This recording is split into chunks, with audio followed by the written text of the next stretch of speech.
महेश जी, एक bill pass किया है यूजीसी ने, जिसका काफी विरोध भी किया जा रहा है। तो मैं आपसे ये जानना चाहती हूँ कि इस बिल में ऐसा क्या है कि लोग इसका विरोध कर रहे हैं और किन लोगों के लिए बनाया गया है, किसको बेनिफिट मिलने वाला है। तो थोड़ा सा आप डिटेल में मुझे और हमारे दर्शकों को बताएंगे। कि जब शिकायतें हुई हैं तो उसका समाधान तो सरकार करेगी। सरकार का दायित्व बनता है। अगर कोई उसके पास शिकायत लेके आया है और लगातार आ ही रहा है, मेनली शैक्षिक संस्थानों से आ रही हैं। हाँ, शिकायतें आ रही हैं, बार बार आ रही हैं, तो सरकार को तो निर्णय लेना ही पड़ेगा कुछ ना कुछ। बल्कि जो ये काम हमें लग रहा है कि ये जो बिल पास हुआ है, ये शैक्षिक संस्थानों के लिए हुआ है जहाँ पढ़े लिखे लोग हैं। तो जहाँ लोग पढ़े लिखे नहीं होंगे वहाँ पर तो क्या ही उनका हाल होता है इन लोगों का। मैं वही कह रहा हूँ ना भाई, कोई संस्थान है, संस्थान में जो आपसे ऊपर बैठा है, चाहे प्रिंसिपल रैंक का है, हेड ऑफ द डिपार्टमेंट है, या आपका टीचर है, तो वो पीड़ित है ना, वो भी उसी चीज का। और कोई पीड़ित आपको दवा कैसे दे देगा? पीड़ा ही तो देगा ना, जो उसके पास है वही आपको देगा। लेकिन इससे वो दूसरे बच्चे का तो कॉन्फिडेंस खत्म कर रहे हैं ना। भी आप तो पीड़ित है, लेकिन आपने एक दूसरा, जैसे मान लिया एक बच्चा है, वो क्लास में बैठा हुआ है और वहां पर जो टीचर आया है उसने उससे कहा कि भाई तुम इस कास्ट को, तुम नीचे बैठे खाना खाओगे या तुम झाड़ू लगाओगे। अब वो बच्चा क्या तो पढ़ेगा और क्या तो लाइफ में आगे बढ़ेगा, जब उसको आपने उसका कॉन्फिडेंस ही खत्म कर दिया।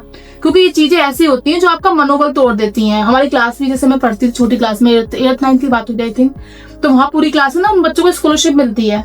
तो उनको खड़ा किया जाता था कि भाई ये बच्चे खड़े हो जाइए, और हम भी आपस में डिस्कस करते थे क्यों इस जाति के जो बच्चे हैं खड़े हो जाए। हाँ, कि आपकी स्कॉलरशिप आएगी। अच्छा, उन बच्चों को अच्छी बात थी, लेकिन वो बच्चे खड़ा होना नहीं चाहते थे। मतलब उनको पैसे, उनको लग रहा था कि हमें एक मार मिल रही है, क्योंकि आपने उनको आरक्षण दे दिया, आपने उनको ये यूजीसी बिल पास कर दिया। लेकिन जो उनको हर जगह फेस करनी पड़ रही है, जो उनकी कॉन्फिडेंस लेवल टूट रहा है, जो उनका मनोबल टूट रहा है, वो लाइफ में फिर क्या ही आगे कर पाएगी जब आपने किसी इंसान का मनोबल ही तोड़ दिया। कहने का मतलब ये है कि आदमी का जब मनोबल टूट जाता है, फिर आप कितने उसके लिए बिल पास कर लो, जब तक मानसिकता ठीक नहीं होगी तो कैसे। क्योंकि अगर एक इंसान के पास ना कॉन्फिडेंस है अगर, और उसके पास कुछ भी ना हो, वो जीवन में कहीं पहुंच सकता है। अब तक जो ये आंकड़े बढ़े हैं, यही तो हो रहा था भाई, आपने किसी का मनोबल तोड़ दिया, चाहे वो किसी भी तरह से, और आपके हाथ में वो, आप उस कुर्सी पे बैठे हैं जहाँ पे ये काम कर सकते हैं बड़े आसानी से, आपने वही किया, तो मनोबल तोड़ना ही तो भेदभाव है। मुझे लगता है कि जो हम किसी को फिजिकल अब्यूज करेंगे वो भूल जाएगा दूसरी बात। भाई आप जो है फिजिकली तो किसी को पीटोगे नहीं, क्या भेदभाव करना है? क्योंकि हो सकता है वो तुम उल्टा पीट दे, क्योंकि वो तो अशिक्षित है ना, जिसे तुम बेवकूफ बना रहे हो तो अशिक्षित है। वो हो सकता है तुम एक बार, वो 10 मारे तुम्हारे, तो वो तो इनके बस की है नहीं। तो ये लोग क्या करते हैं, फिर धीरे धीरे उनका मनोबल अलग अलग तरीकों से नीचे गिराते हैं। जैसे आप इंटरव्यू के लिए कहीं जाते हैं अगर, तो वहाँ पे जो पहला क्वेश्चन होगा वो आपसे ये पूछा जाएगा कि आपका नाम बता दिया, नाम पूरा बताइए, पूरा फुल नेम बताइए अपना।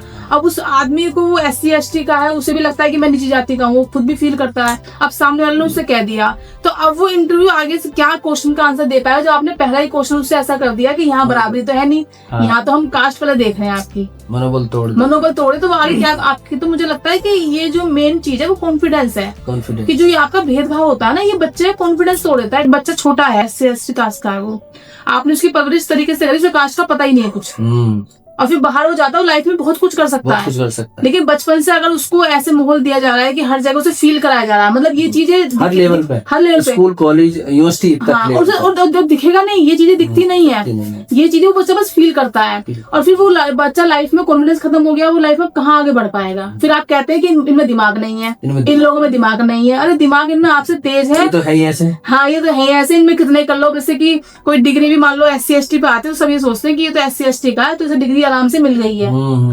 तो लेकिन वो उतने कम नंबर भी ला पाया है, हर भेदभाव के बाद, इतने के बाद वो इतने ले आया है, इतना कर लिया। और हर पोजीशन पे आपको ये लोग मिलेंगे आजकल, क्योंकि अब ये इस चीज से जूझना भी सीख गए धीरे धीरे कि हाँ, हम इसी चीज से उबर भी सकते हैं। अगर मालूम पढ़ेंगे लिखेंगे तभी हम उबर भी पाएंगे। जैसे इनसे भीमराव अम्बेडकर जी भी ने कहा था कि केवल पढ़ाई ऐसा रास्ता है कि तुम ऊंची पोजीशन भी ले सकते हो, तुम नीचे रह जाओगे। उन्होंने केवल कहा था पढ़ाई ऐसा हथियार है जिससे आप आगे तक बढ़ सकते हो। तो इस बिल ने यही तो शुरुआत की है, ये सही तो हुआ है उन लोगों के साथ। अब कम से कम कुछ तो आराम मिलेगा।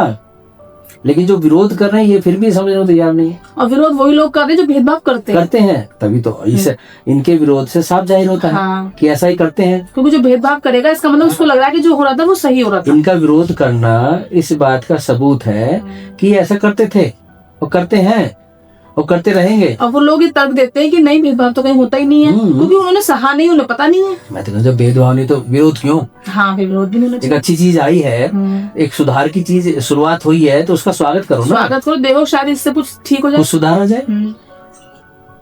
लेकिन हिंदुस्तान है, धीरे धीरे लोगों को समझ में आएगा। इस समझ में तो आएगा, बिल्कुल ना पड़ेगा। अम्बेडकर जी बेचारे करते करते काम चले गए हैं कि सुधार हो सुधार हो, धीरे धीरे हो रहा है, लेकिन होगा लेकिन तब होगा जब सभी भारत को भारत समझेंगे, अपना देश समझे, अपना देश समझे, तभी ये संभव है।